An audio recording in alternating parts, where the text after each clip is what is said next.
दोस्तों नमस्कार। हिंदी की बिंदी चैनल पर मैं डॉक्टर प्रदीप प्रसन्न आप सबका स्वागत करता हूं। आइए आज कुछ नई बातें सीखते हैं।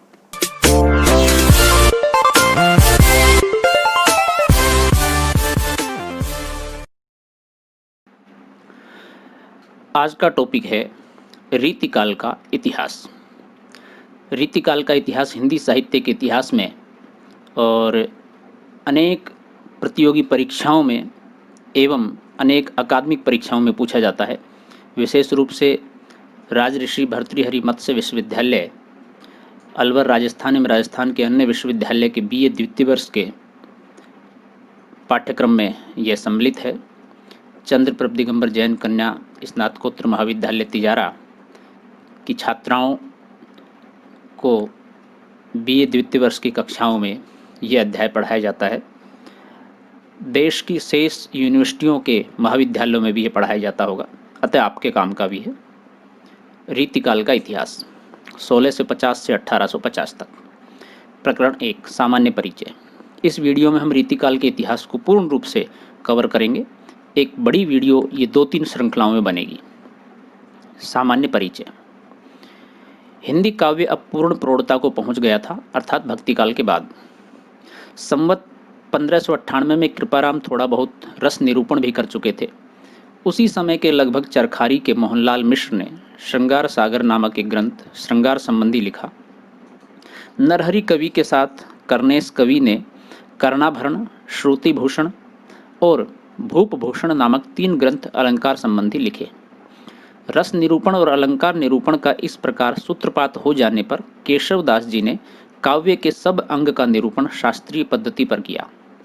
इसमें संदेह नहीं कि काव्य रीति का सम्यक समावेश पहल आचार्य केशव ने ही किया, पर हिंदी में रीति ग्रंथों की अविरल और अखंडित परंपरा का प्रभाव केशव की कवि प्रिया के प्राय 50 वर्ष पीछे चला, और वह भी एक भिन्न आदर्श को लेकर, केशव के आदर्श को लेकर नहीं। अर्थात जो छंद परंपरा है, जो रीति ग्रंथों के लेखन की परंपरा है, लक्षण ग्रंथों की परंपरा है, वह एकदम से रीतिकाल के समय प्रारंभ नहीं हुई, लेकिन धीरे धीरे प्रारंभ हो गई थी उस समय के अंतर्गत। और केशव को आदर्श लेकर के भी नहीं, बल्कि बाद में रचनाकारों ने दूसरे रचनाकारों से प्रभावित होकर लक्षण ग्रंथ या इस तरह के अलंकृत ग्रंथ, निरूपण ग्रंथ लिखने प्रारंभ किए। केशव के प्रसंग में ये पहले कहा जा चुका है कि वे काव्य में अलंकारों का स्थान प्रधान समझने वाले चमत्कारवादी कवि थे, अलंकार को प्रमुखता देते थे। उनकी इस मनोवृत्ति के कारण हिंदी साहित्य के इतिहास में एक विचित्र संयोग घटित हुआ। संस्कृत साहित्य के विकास क्रम की एक संक्षिप्त उद्धरणी हो गई। साहित्य की मीमांसा क्रमशः बढ़ते बढ़ते जिस स्थिति पर पहुंच गई थी, उस स्थिति से सामग्री न लेकर केशव ने उसके पूर्व की स्थिति से सामग्री ली। उन्होंने हिंदी पाठकों को काव्यांग निरूपण की उस पूर्व दशा का परिचय कराया जो भामह और उद्भट के समय में थी। अर्थात केशव ने जो अपनी अलंकार निरूपणिता या काव्यांग निरूपणिता का प्रयोग किया, वह संस्कृत के आचार्यों के आधार पर किया, उस उत्तर दशा का नहीं जो आनंद वर्धनाचार्य, मम्मट और विश्वनाथ द्वारा विकसित हुई। अर्थात उसमें भी एक भिन्नता उसमें दिखाई देती है। भामह और उद्भट के समय से अलंकार और अलंकार्य का स्पष्ट भेद नहीं हुआ था। रस, रीति, अलंकार आदि सबके लिए अलंकार शब्द का प्रयोग व्यवहार में होता था। यही बात हम केशव की कवि प्रिया में भी पाते हैं। उसमें अलंकार के सामान्य और विशेष 2 भेद करके सामान्य के अंतर्गत वर्ण्य विषय और विशेष के अंतर्गत वास्तविक अलंकार रखे गए हैं। अर्थात केशव की कवि प्रिया जो है, उसमें भी जिस तरह की अलंकार की मान्यता थी, अर्थात रस, रीति, गुण, दोष, ये सारी चीज़ें अलंकार में सम्मिलित की गई थी। लेकिन बाद में अलंकार को एक विशेष काव्य अंग या काव्य रूप दिया गया, और शेष दूसरे जो काव्य भाषा के तत्व थे, काव्यांग थे, काव्य शास्त्र के रूपक थे, उनको अलग रूप दिया गया। पर केशवदास के उपरांत तत्काल रीति ग्रंथों की परंपरा चली नहीं। कवि प्रिया के 50 वर्ष पीछे उसकी अखंड परंपरा का आरंभ हुआ। यह परंपरा केशव के दिखाए हुए पुराने आचार्यों भामह, उद्भट आदि के मार्ग पर न चलकर परवर्ती आचार्यों यानी बाद के आचार्यों के परिष्कृत मार्ग पर चली, जिसमें अलंकार अलंकार्य का भेद हो गया, दोनों भिन्न भिन्न हो गए। हिंदी के अलंकार ग्रंथ अधिकतर चंद्रालोक और कुल्यानंद के अनुसार निर्मित हुए। कुछ ग्रंथों में काव्य प्रकाश और साहित्य दर्पण का भी आधार पाया जाता है।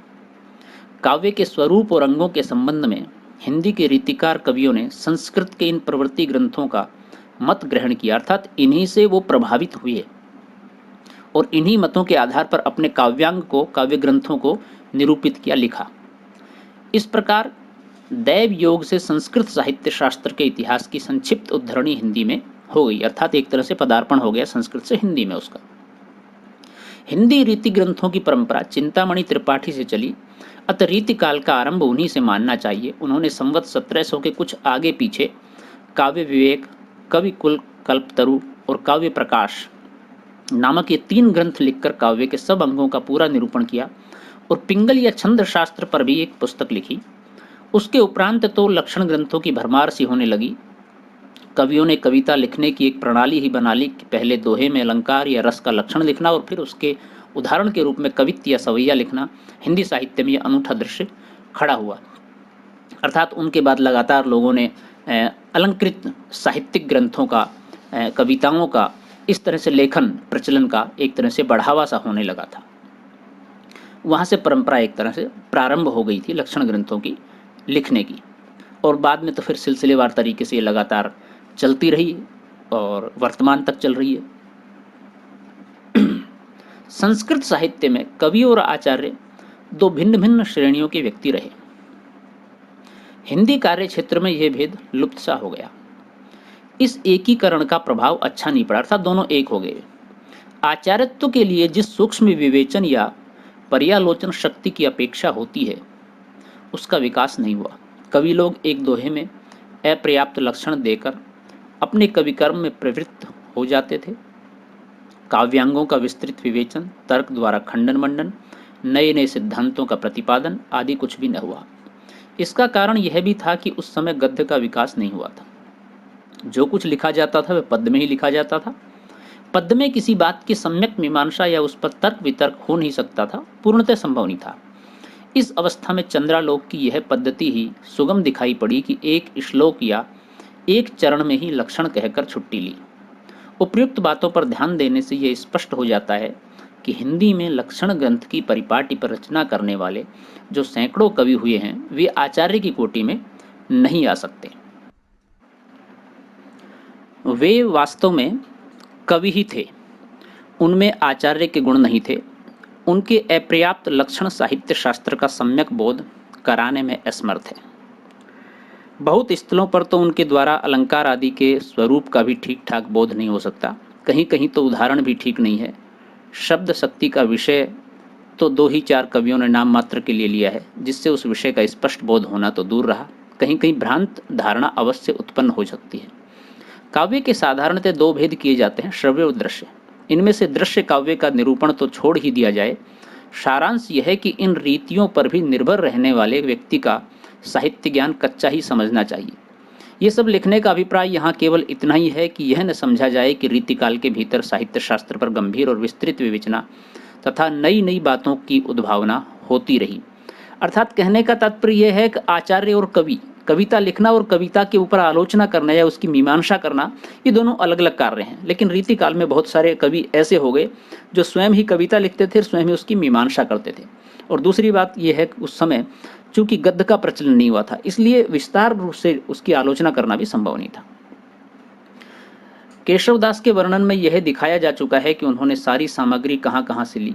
आगे होने वाले लक्षण ग्रंथकार कवियों ने भी सारे लक्षण और भेद संस्कृत की पुस्तकों से लेकर लिखे हैं, जो कहीं कहीं अपर्याप्त हैं। अपनी ओर से उन्होंने न तो अलंकार क्षेत्र में कुछ मौलिक विवेचन किया, न रस क्षेत्र में, अर्थात काव्यांगों का विस्तार अपनी तरफ से न करके दूसरे का लिया हुआ उसको भाषा बदल के इस तरह से किया है। तो नए काव्यांग निरूपण, नए लक्षण ग्रंथ नहीं लिखे गए। काव्यांगों का विस्तृत समावेश दास जी ने अपने काव्य निरूपण में किया है। अलंकारों को जिस प्रकार उन्होंने बहुत से छोटे छोटे प्रकरणों में बांट कर रखा है, उससे भ्रम हो सकता है कि शायद किसी आधार पर उन्होंने अलंकारों का वर्गीकरण किया है, पर वास्तव में उन्होंने किसी प्रकार के वर्गीकरण का प्रयत्न नहीं किया है। दास जी की एक नई योजना अवश्य ध्यान देने योग्य है। संस्कृत काव्य में अंत्यानुप्रास या तुक का चलन नहीं था। इससे संस्कृत के साहित्य ग्रंथों में उसका विचार नहीं हुआ है, पर हिंदी काव्य में वह बराबर आरंभ से ही मिलता है। अंत्यानुप्रास या तुक का मतलब यह है कविता के अंत में जो शब्द होते हैं उनकी तुक मिलना आपस में।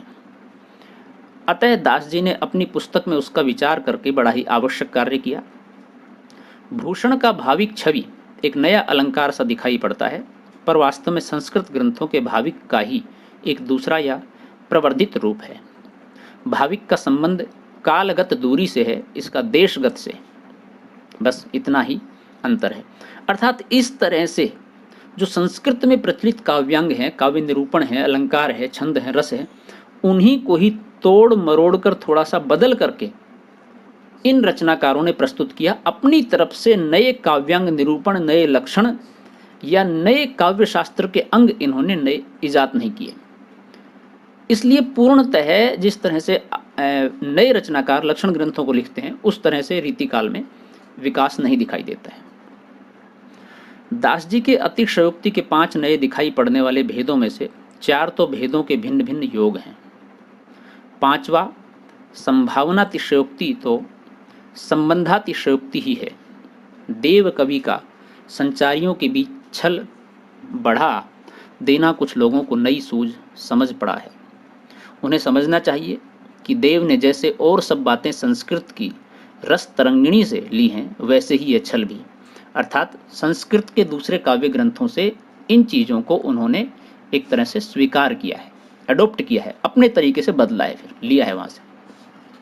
सच पूछिए तो छल का अंतर्भाव अविथ्या में हो जाता है। इस बात का संकेत पहले किया जा चुका है कि हिंदी के पद्यबद्ध लक्षण ग्रंथों में दिए हुए लक्षणों और उदाहरणों में बहुत जगह गड़बड़ी पाई जाती है। अब इस गड़बड़ी के संबंध में 2 बातें कही जा सकती है। या तो यह कहें कि कवियों ने अपना मतभेद प्रकट करने के लिए जानबूझकर भिन्नता कर दी है, अथवा प्रमादवश और का और समझकर। मतभेद तो तब कहा जाता जब कहीं कोई नूतन विचार पद्धति मिलती, अर्थात नवीन कोई विचार, कोई अन्वेषण, कोई लक्षण ग्रंथ नहीं दिखाई देता है। अतः दूसरा कारण ही ठहरता है। कुछ उदाहरणों से ये स्पष्ट हो जाएगा किस तरह से रीतिकाल में नवीन लक्षण ग्रंथों का की शुरुआत, उनका प्रारंभ या उनका उद्भव हमें दिखाई नहीं देता है। उसको हम विस्तार से इस पूरी वीडियो में जानने की कोशिश करेंगे। केशवदास ने रूपक के 3 भेद दंडी से लिए। अब देखिए रूपक की जो बात होती है उसमें अद्भुत रूपक, विरुद्ध रूपक और रूपक रूपक। इनमें से प्रथम का लक्षण भी स्वरूप व्यक्त नहीं कर सकता और उदाहरण भी अधिकता द्रुप्य रूपक का हो गया है। विरुद्ध रूपक भी दंडी से नहीं मिलता और रूपकातिशयोक्ति हो गया है।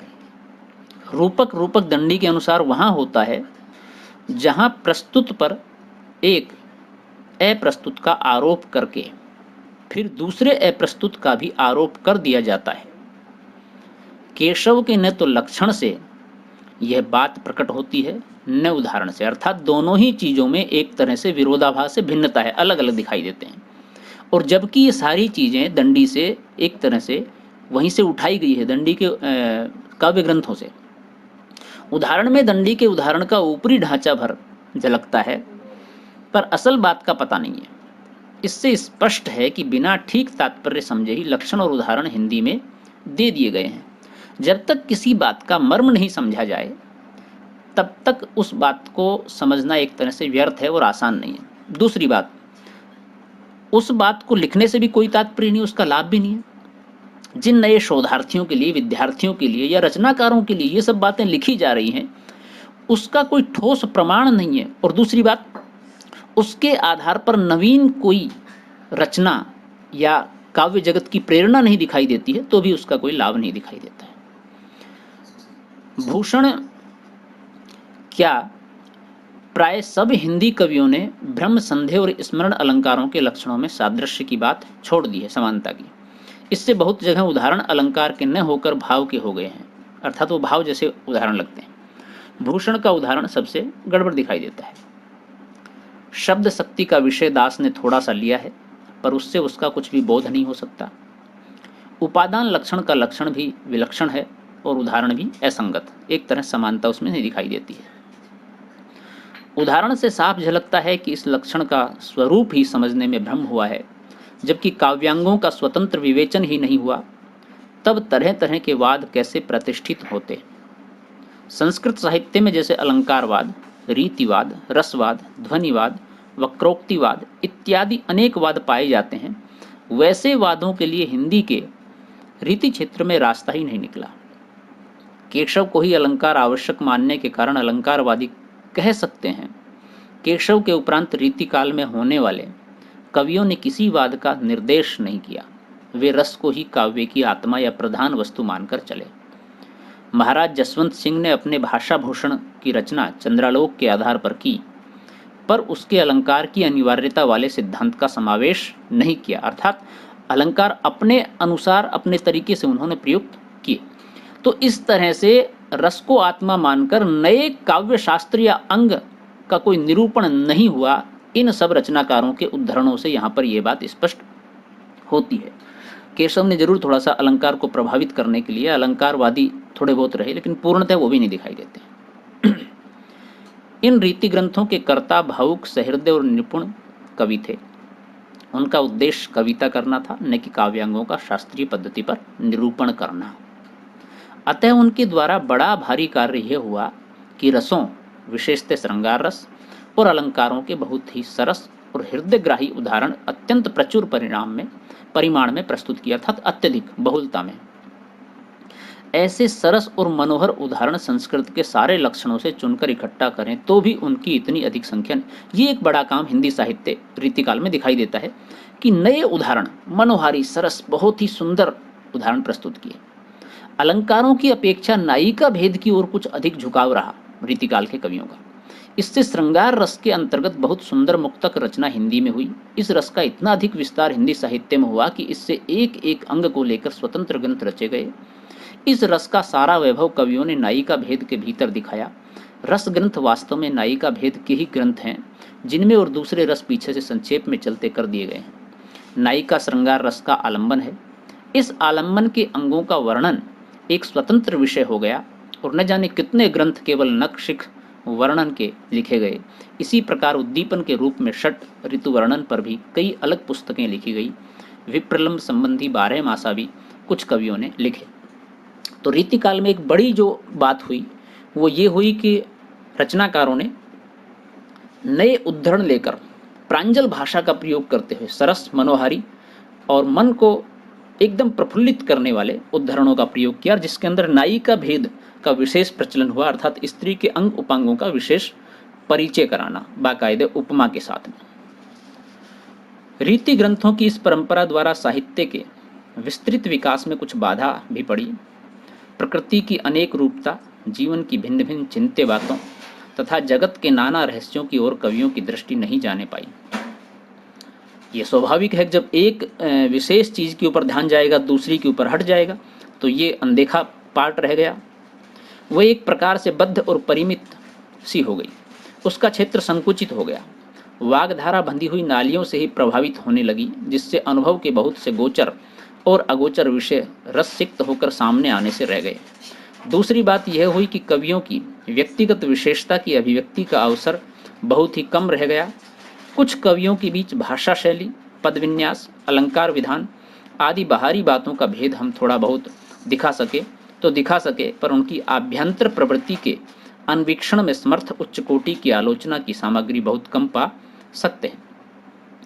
अर्थात विशेष रूप से आंतरिक जो बदलाव या परिवर्तन होना था, या जो गूढ़ता आनी थी, जो गंभीरता दिखाई देनी चाहिए थी, वो दिखाई नहीं दी। और नायिका भेद और श्रृंगार रस प्रधान वाली रचनाओं के कारण अन्य विषय, अन्य अंग छूट गए, और ये एक बड़ा अभाव रीतिकाल में दिखाई देता है। और इसी कारण से रीतिकाल में काव्यांग निरूपण में नायिका भेद श्रृंगार रस की प्रधानता भी दिखाई देती है, चूंकि सभी कवियों का केंद्रीय विषय वही हो गया। रीतिकाल में एक बड़े भारी अभाव की पूर्ति हो जानी चाहिए थी, पर वह नहीं हुई। भाषा जिस समय सैकड़ों कवियों द्वारा परिमार्जित होकर प्रौढ़ता को पहुंची, उसी समय व्याकरण द्वारा उसकी व्यवस्था होनी चाहिए थी कि जिससे उस च्युत संस्कृति दोष का निराकरण होता। तो ब्रज भाषा काव्य में थोड़ा बहुत सर्वत्र पाया जाता है। निश्चित रूप से एक भाषा का निरूपण उस समय हो जाना चाहिए था, और नहीं तो वाक्य दोषों का पूर्ण रूप से निरूपण होता, जिससे भाषा में कुछ और सफाई आती। बहुत थोड़े कवि ऐसे मिलते हैं जिनकी वाक्य रचना सुव्यवस्थित पाई जाती है। भूषण अच्छे कवि थे, जिस रस को उन्होंने लिया उसका पूरा आवेश उनमें था, पर भाषा उनकी अनेक स्थलों पर सदोष है। यदि शब्दों के रूप स्थिर हो जाते और शुद्ध रूपों के प्रयोग पर जोर दिया जाता तो शब्दों को तोड़ मरोड़ कर विकृत करने का साहस कवियों को न होता। पर इस प्रकार की कोई व्यवस्था इस काल में नहीं दिखाई देती, जिससे भाषा में बहुत कुछ गड़बड़ी बनी रही। भाषा की गड़बड़ी का एक कारण ब्रज और अवधि इन दोनों काव्य भाषाओं का कवि के इच्छानुसार सम्मिश्रण भी था। यद्यपि एक सामान्य साहित्यिक भाषा किसी प्रदेश विशेष के प्रयोगों तक ही परिमित नहीं रह सकती, पर वह अपना ढांचा बराबर बनाए रहती है। काव्य की ब्रज भाषा के संबंध में भी अधिकतर यही बात रही। सूरदास की भाषा में यत्रा तत्रा पूर्वी प्रयोग जैसे मोर हमार कीन अस जस इत्यादि बराबर मिलते हैं। बिहारी की भाषा में कीन दीन आदि से खाली नहीं। रीति ग्रंथों का विकास अधिकतर अवध में हुआ, अतः इस काल में काव्य की ब्रज भाषा में अवधि के प्रयोग और अधिक मिले। इस बात को किसी किसी कवि ने लक्ष्य भी किया। दास जी ने अपने काव्य निरूपण निर्णय में काव्य भाषा पर भी दृष्टिपात किया। रीतिकाल में भाषा एक हो जाती, परिमार्जित हो जाती, उसका व्याकरण पद्धति वर्ण निश्चित हो जाते, तो बाद में भाषा में और प्रांजलता आती और निखार आता, और आगे की रचनाएं निश्चित रूप से बेहतर बनती।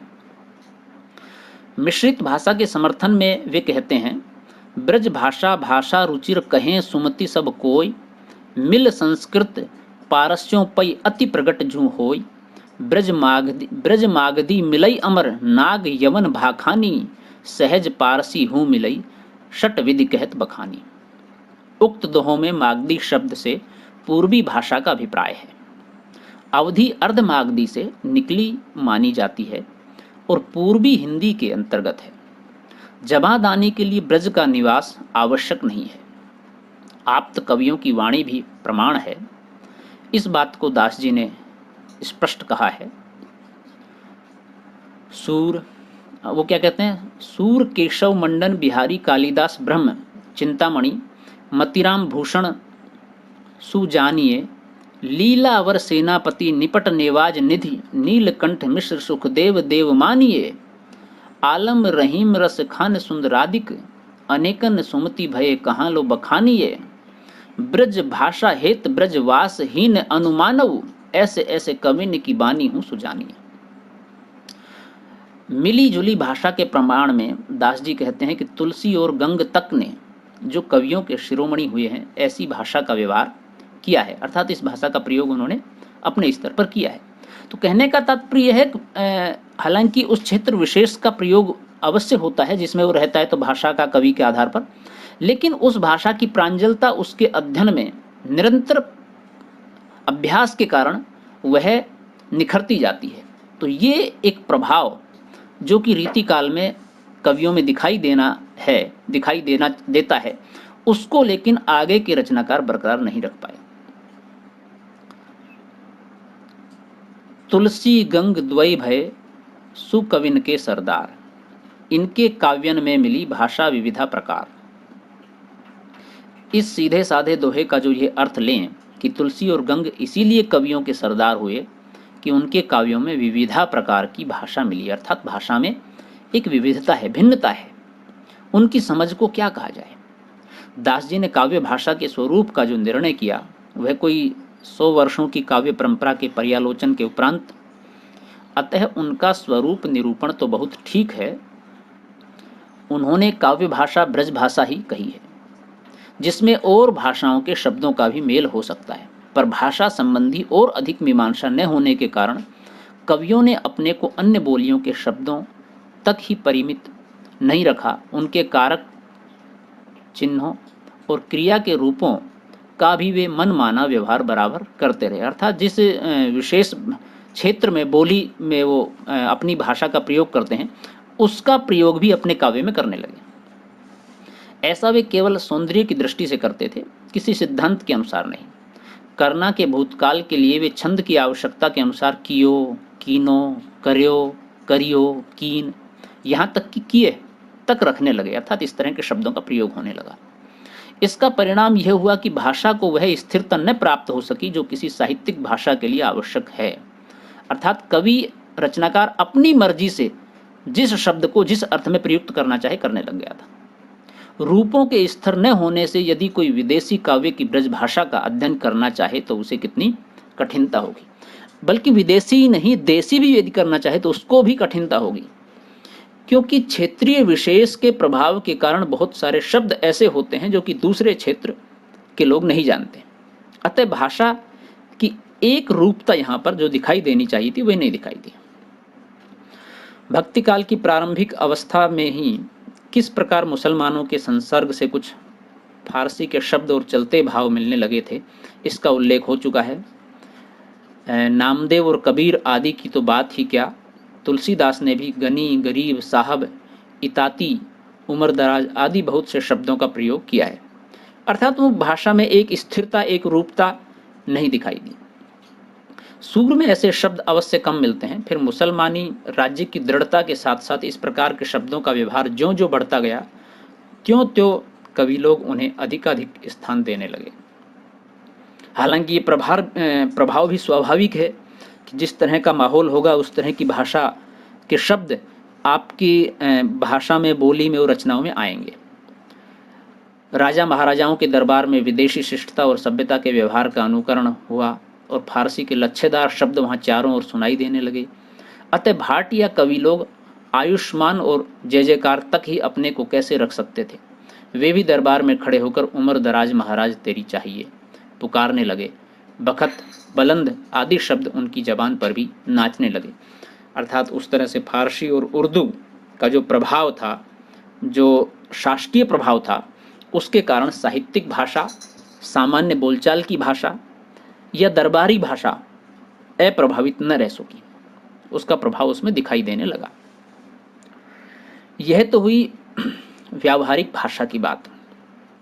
फारसी काव्य के शब्दों को भी थोड़ा बहुत कवियों ने अपनाना आरंभ किया।